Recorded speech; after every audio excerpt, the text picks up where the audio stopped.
কখনো মেয়েদের ফাঁদে পড়বে না। এই বোকা ছেলে, তোমাকে বলছি, মেয়ের সাথে গল্প করো না। দেখো, তোবা করে উঠো, আস্তাগফিরুল্লাহ ওয়া আতুবু ইলাইহি।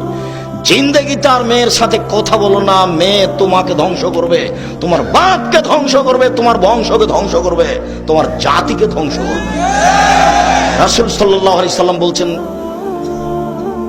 সবচেয়ে মানুষের জন্য ভয়াবহ, সবচেয়ে মানুষের জন্য বিপজ্জনক বস্তু হলো নারী। আমি মুহাম্মদ সাল্লাল্লাহু আলাইহি সাল্লাম ছেড়ে যায়নি কোনো বস্তু যেটা পুরুষের জন্য বিপজ্জনক হতে পারে নারীদের চেয়ে।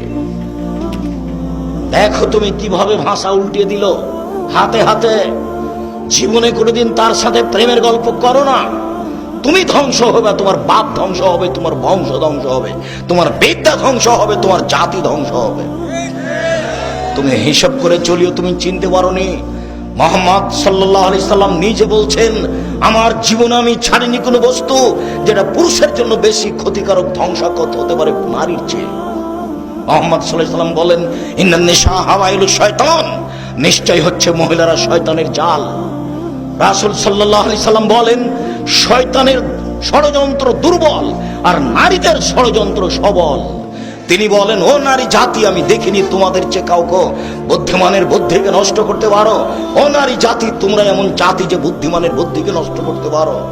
একবার তোমার দিকে হাসি দিয়ে যদি কথা বলে, তাহলে তোমার বুদ্ধি হারিয়ে যাবে। তুমি চেয়ারম্যান, মেম্বার, এমপি, মন্ত্রী, যত বড় পরেজগার হও না কেন, এক হাসিতে তোমার বুদ্ধিবিদ্যা, ঈমান কমে যাবে। তার নাম নারী।